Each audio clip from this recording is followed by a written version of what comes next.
So the next lesson is more rules of probability. And the first additional rule we're going to talk about is this revised addition rule. Okay? And this is for these or statements. And we kind of talked about or statements, like if we're doing one thing.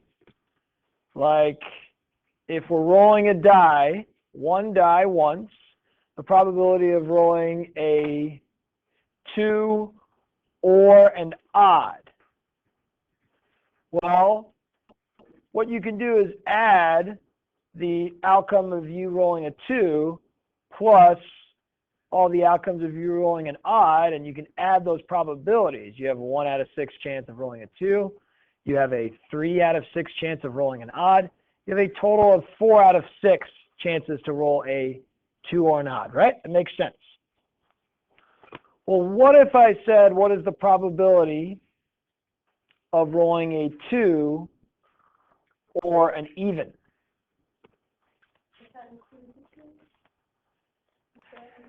That's why it makes things a little bit different, right? If we treated this like this, you would say, okay, probability of a 2 plus the probability of an even. Probability of a 2 is 1 out of 6. The probability of an even is 3 out of 6. That means you must have a 4 out of 6 chance, just like the probability of 2 and odd, to roll a 2 or an even. But that's wrong. Why is that wrong? Sometimes it's easiest to think about what would be a bad throw if you're looking for a 2 or an even, right? That'd be a 1, 3, or a 5, right? If I roll a 1, 3, or 5, I'm not rolling a 2 or an even. Well, that's 3 numbers. However, this is telling me that there should only be 2 bad ones, right? Why does this occur? Because we counted the 2 twice. We counted the 2 here for the probability of rolling a 2, and we also counted the 2 here for an even. So we said, okay, we roll a 2, and then we roll a 2, a 4, and a 6. That's 4 options, but you know that's not true. You can't roll a 2 twice. You just have the 2 that you can roll once, right? You don't have like 2 2s on the die. So this is a situation where we have double counting.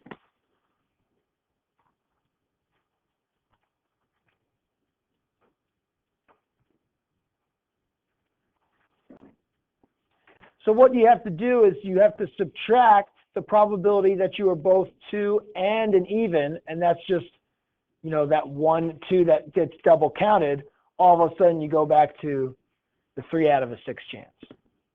That's not a great example because of the last one. It's almost just easier to say it's a 2, a 4, or a 6. That's 3 possibilities of being a 2 or an even.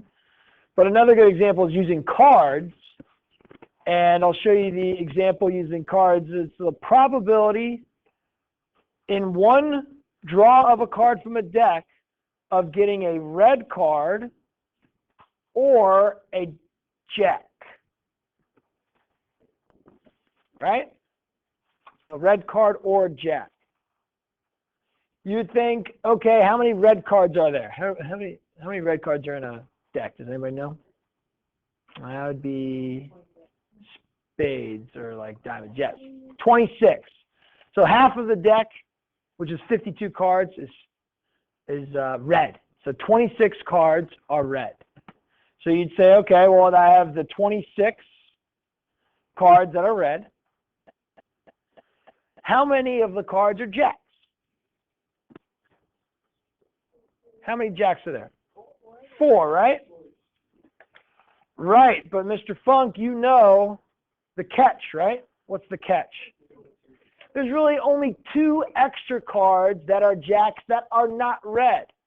So what we have to do is just say, well, actually, make that a 2.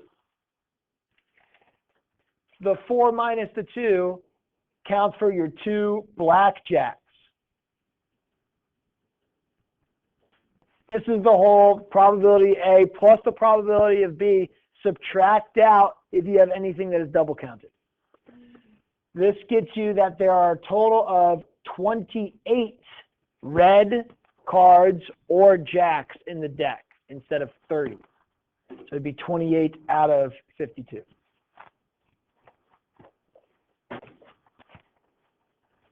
Okay? That's the idea. So let's look at number 1. Suppose you roll 2 fair 6-sided dice. Find the probability that you roll doubles or a sum of 8. Okay, so I'm rolling 2 dice once. We have to figure out the total outcomes of rolling 2 dice. That's the first thing. And this is a quiz problem. How many total outcomes do you have if you roll 2 dice or 1 dice twice?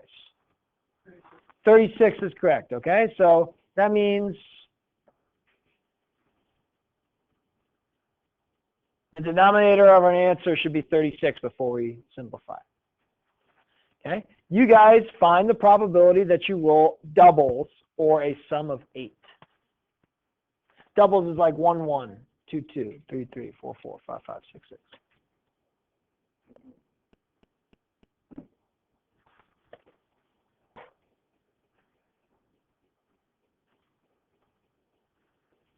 Check your answer with the neighbor once they get it.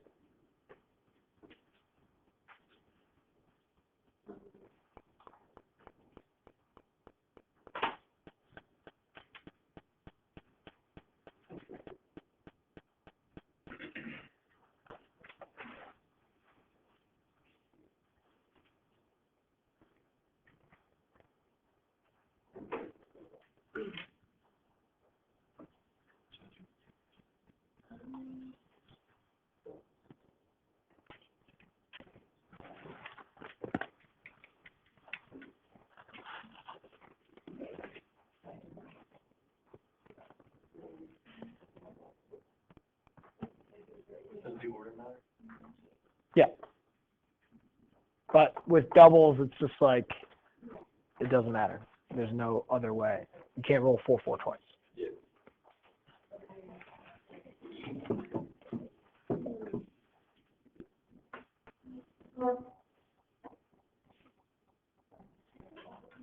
It's almost thinking about how many doubles do you have, how many sums of 8 do you have, but don't count anything twice.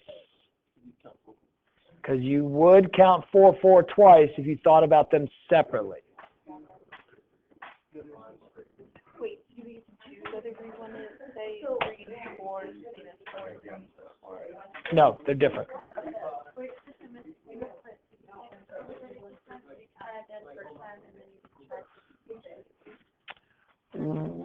Yes, if you find that there are 5 ways to do the sum of 8.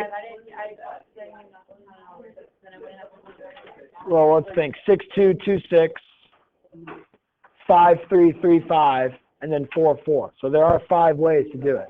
Yeah. But then you subtract the 4, 4, which is the 1 out of 36 chance.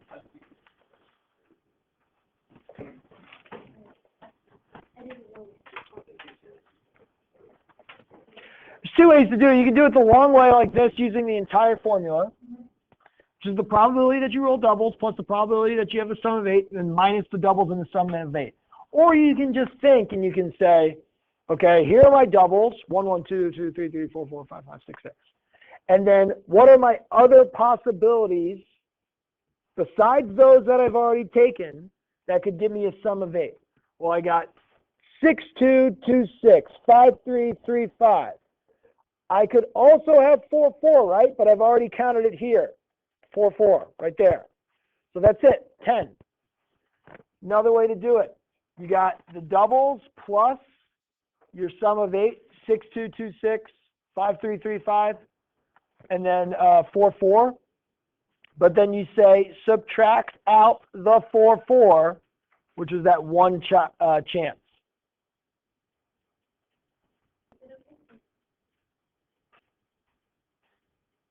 It's okay if you do what?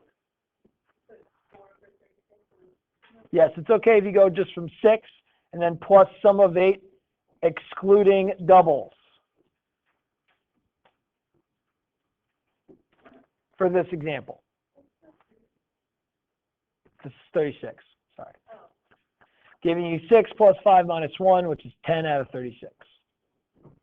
What's that as a decimal? 0.277? No, 20 point. Oh, 27.7. Okay, got it. 27.7. Now, for that one, yes, Ms. Jameson, you could say add the probability of doubles plus the probability of the sum of the excluding doubles, right? Because that works. But for the next problem, actually you can't do that. You actually have to know this formula to do this next problem, okay? Let's read this problem. And for these problems, some of these problems, the formula here and the formula here, you're going to need to know, and you're going to need to be able to take this stuff down and write it down properly so that you can use the formula. Here's the situation. In a local school, we say 80% of the students carry a backpack B or a wallet W. 40% carry a backpack. 50% carry a wallet. If a student is selected at random, find the probability that the student carries both a backpack and a wallet. If you just try to look at that problem and write stuff down and try to figure out yourself, it's going to be a struggle. You're going to be like, man, what do I do here? But if you know this formula, this actually isn't hard. Okay? First, let's write down the stuff that I have. I have 80% of the students carry a backpack or a wallet. That means the probability that you have a backpack or a wallet is 0.8.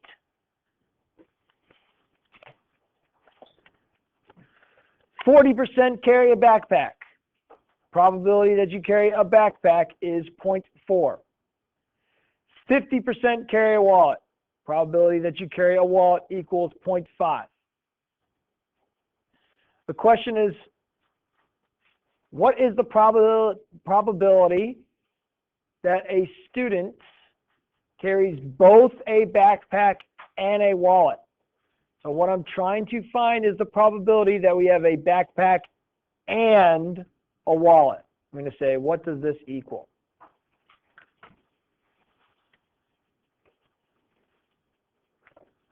Well, look, I have 3 out of the 4 things in this formula. I have the probability of the backpack or the wallet, the probability of the backpack, the probability of the wallet. I just need to find the probability of the backpack and the wallet. Instead of A's and B's, use B and W.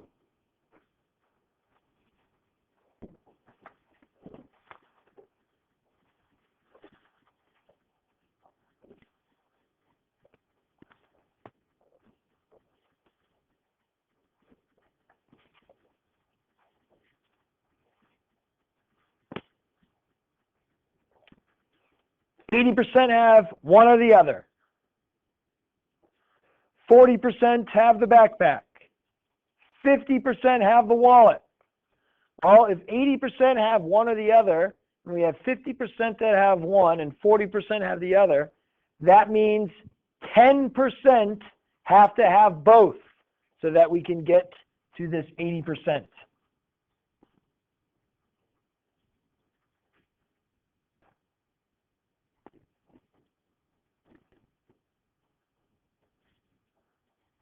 How do I figure that out? You can kind of do it algebraically, or you can just kind of see 0.4 plus 0.5 is 0.9 minus 0.1 is 0.8.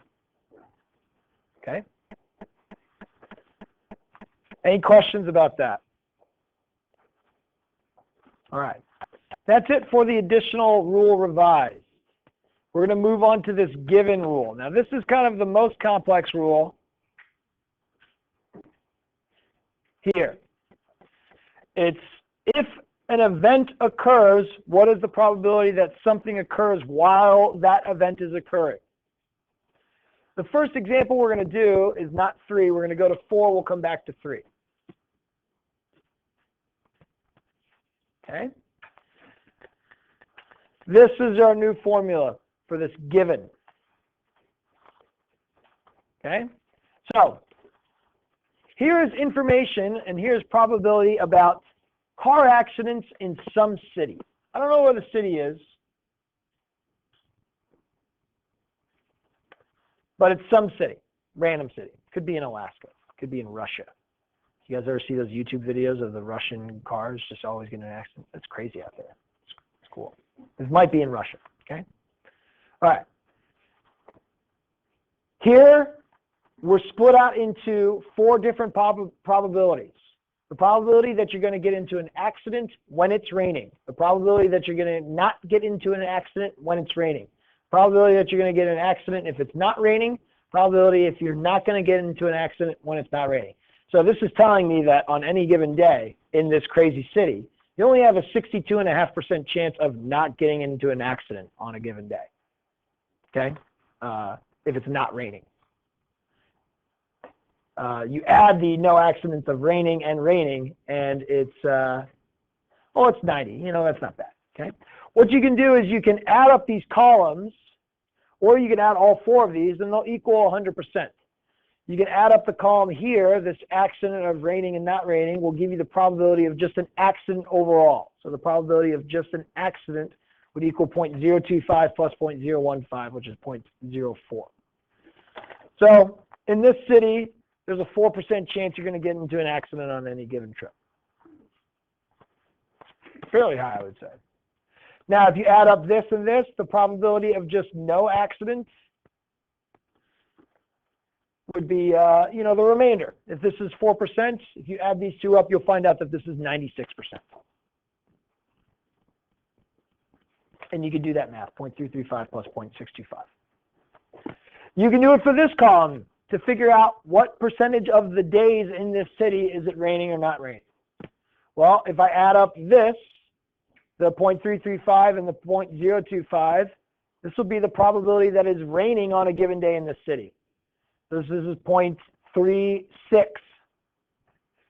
So in this random city, there's a 36% chance that it's raining on any given day.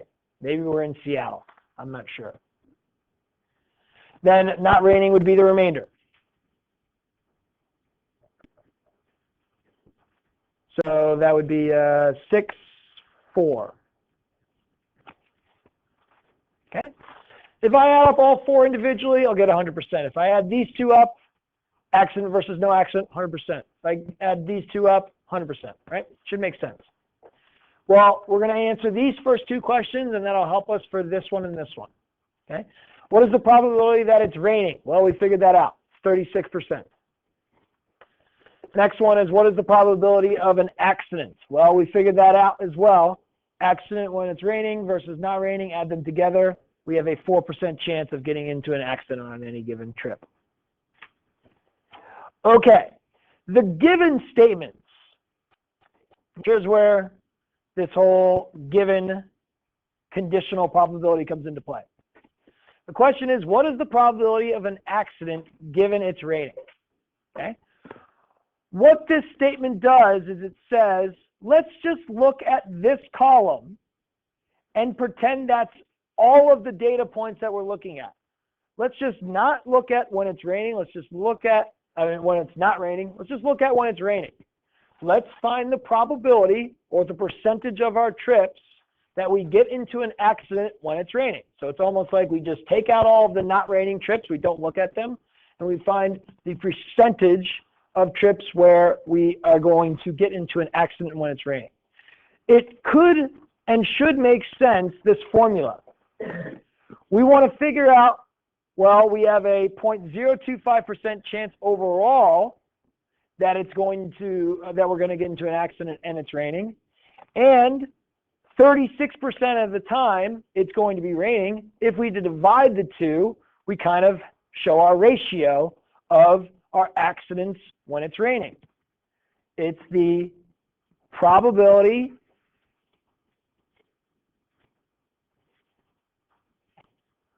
of an accident given raining, and you can just use the formula to kind of lead you the way. You look at the probability that you're getting into an accident while it's raining, and you'll say, well, let's just look at how many times that occurs when we're just talking about when it's raining. And that gives you a proportion, you get into an accident this many times when it's raining. So I'll do that here. Probability of A and R is what? What's the probability of getting into an accident and it being raining? 0.025, it's right here.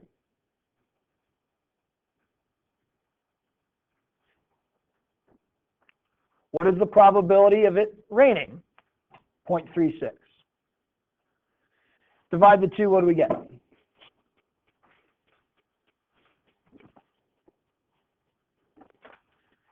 6.9%, 6.94%.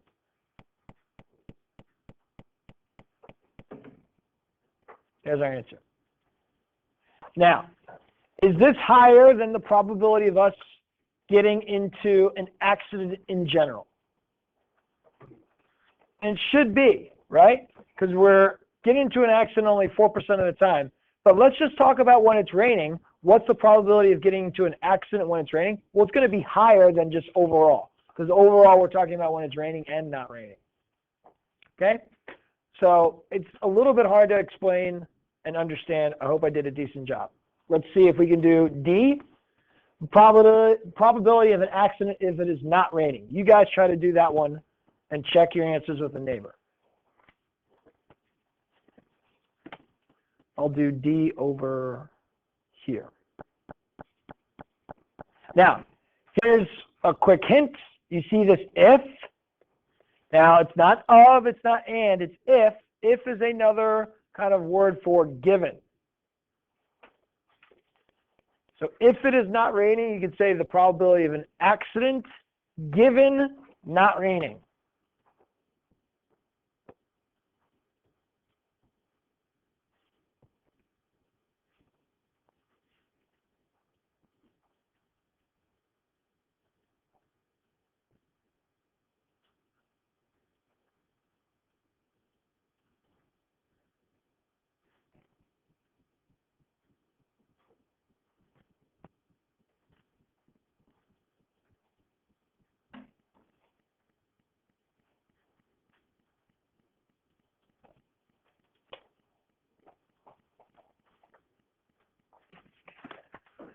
So given it's not raining, we're just going to look at this column over here.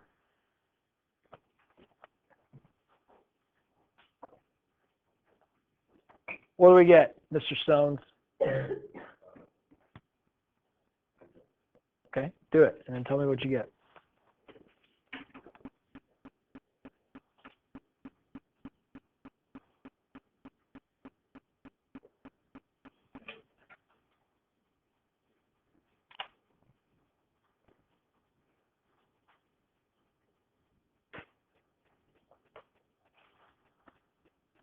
Yep. Did you get it? Simpson? 2.3% is correct. All it is what is the probability of us getting into an accident and it not being raining? Accident not raining, 0.015. Divide that by the probability that it's not raining, that's 0.64. It should be less, because if we're not raining, we're not going to get into as many accidents than just the overall probability of an accident. And we get that 0.023 or 2.3%. Okay? How do we do it? Just follow the formula and it'll help you. Now, let's look at number 3. Survey of consumers in Mudville showed 10% were dissatisfied with their plumbing jobs. Half of these complaints dealt with Mr. Badwrench, who does 40% of the plumbing jobs in Mudville. What is the probability that a randomly selected consumer has an unsatisfactory plumbing job, given that the plumber was Mr. Badwrench? Okay? What I'm going to do first, and what you can do first, is either write all the information down, or write what you're trying to find and write the formula that you can use. So I'm going to do that by figuring out what we're trying to find. We want to find the probability that the consumer has an unsatisfactory or they're dissatisfied with the plumbing job, and the plumber was given that the plumber was Mr. Badwrench. So I want to find the probability that we were sad, unsatisfactory, or dissatisfied. What should we use? U we'll use U, given B, which stands for bad wrench. We know that's going to be equal to the probability that you are both unsatisfactory and dealing with Mr. Bad Wrench divided by the probability that you just had Mr. Bad Wrench as your plumber. Okay? Let's see if we can find probability of U and B and the probability of B. Well, let's see if any are easy. Okay, 10% were dissatisfied with their plumbing jobs. Half of these complaints dealt with Mr. Bad Wrench. You can kind of combine those two to get the probability of U and B, but let's just pass that and say that's confusing. Mr. Bad Wrench does 40% of the plumbing jobs in Mudville.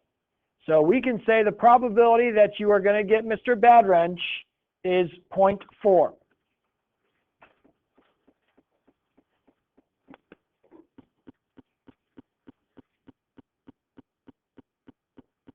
Now, the question is, what is the probability of getting an unsatisfactory point and Mr. Bad Wrench? This is why I didn't want to do this first, because it's not easy to explain that what you do is you're going to take the 0.1 who are dissatisfied and multiply it by the 0.5. 10% are dissatisfied and half of the complaints dealt with Mr. Bad Wrench. You take the 0.1, 0.5, and that's what it is, 0.05. So I'll tell you that if you did that, that's correct. Another way to get that value, which almost makes a little more sense to me, is that if you take this statement, you got 10% are dissatisfied with their plumbing jobs. Half of those complaints deal with Mr. Bad Wrench, who does 40% of the plumbing jobs. You can make a given statement. So you could say that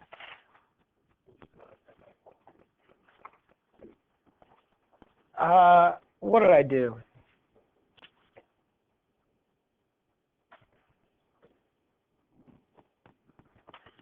I don't want to get into it. It's going to just be confusing. If we know that 10% are dissatisfied and half of them come from Mr. Bad Wrench, you take that 10% of that half and you figure out that if you are unsatisfied and have Mr. Bad Wrench, you have 5%. Now, you can use this given statement. Probability that you are unsatisfactory and you have Mr. Bad Wrench is 0.05.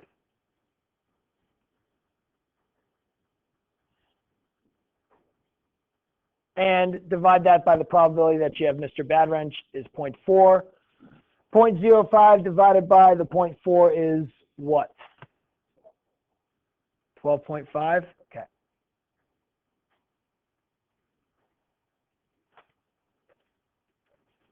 Okay, good. Quickest way we can do it. The question was fairly confusing. Number 5, each morning coffee is prepared for the entire office staff by one of 3 employees. For this example, we are going to practice our tree diagrams.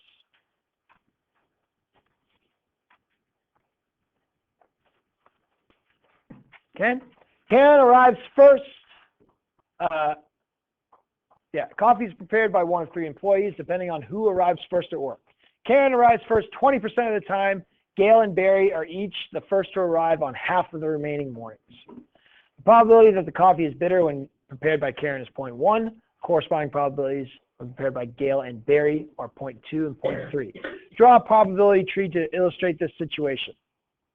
Okay, well, let's first talk about arriving first.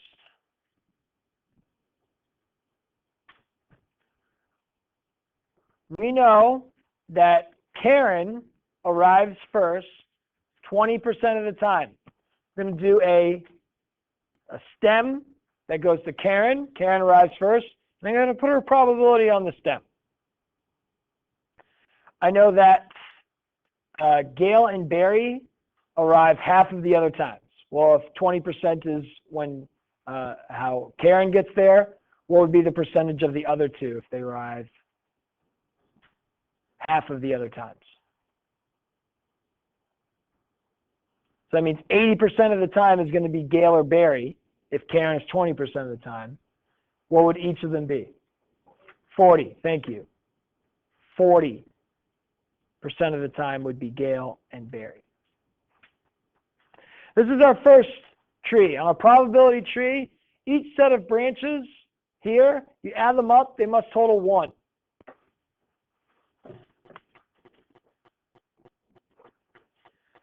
Okay? Now, let's move on to the next one. If you are Karen and you arrive early, 0.1% of the time, the coffee is bitter. That means 0.9% of the time, the coffee is not bitter. Gail, 20% of the time, Gail makes coffee, it's bitter. That means 80% of the time, it's not bitter.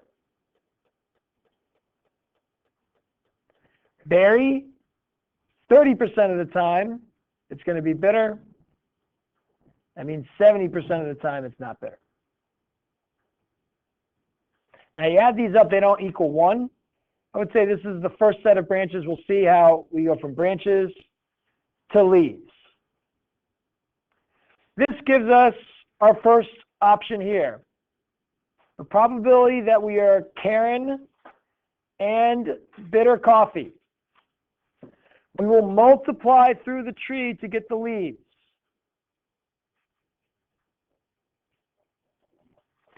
So if you have 20% of the time Karen's first and 10% of those times that Karen's first, she's bitter, you multiply those two percentages, which is what we kind of did for that second problem, which is like 10% is dissatisfied, and of those 10%, 50% are with Mr. Bad Wrench.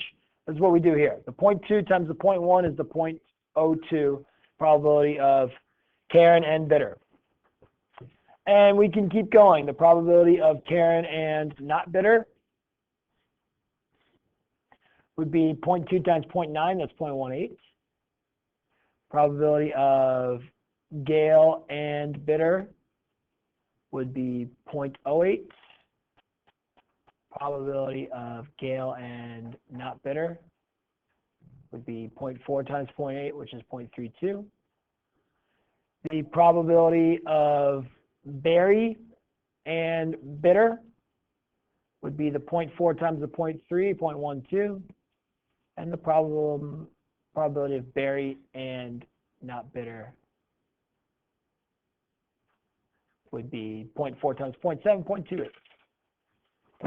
Okay, boom, we created a tree diagram. These are the leaves. Here's my first branch. These are my leaves.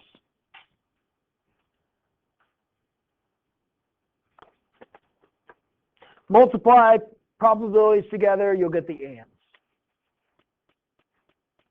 If you add up all these leaves, you get 100%. All the leaves must total to get 1. We're going to finish these problems, and then I'll give you the homework. So don't leave just yet. Sorry. We'll be quick. What is the probability that the coffee is bitter? The only way we can do it is if we add up all of the possible bitters. Karen and bitter, Gary and bitter, Gail and bitter, and Barry and bitter. So 0.02 plus 0.08 plus 0.12. That's 22%.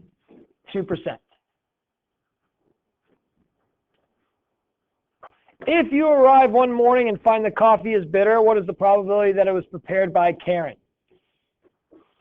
Okay, this is interesting because of the way the statement is written. It says, if you arrive one morning and find the coffee is bitter, what is the probability that it was prepared by Karen? Should it be the probability of Karen given bitter or the probability of bitter given Karen?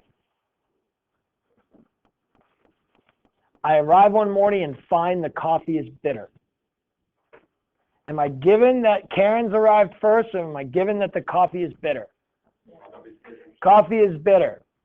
This question for part B is the probability of Karen given the coffee is bitter. That's going to equal the probability of Karen and bitter divided by the probability that the coffee is bitter. We know Karen and bitter is 0.02. Bitter is 0.22.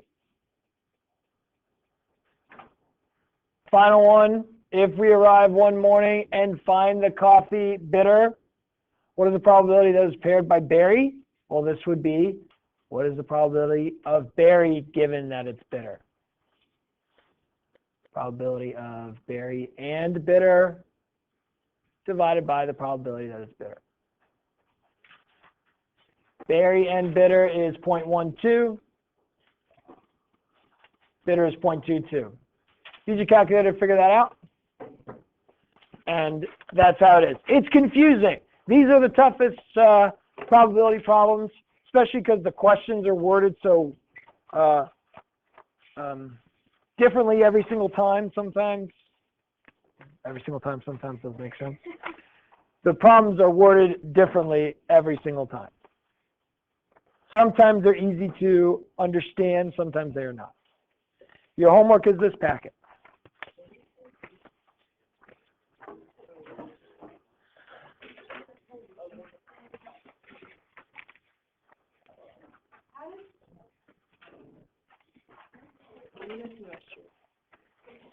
Sure.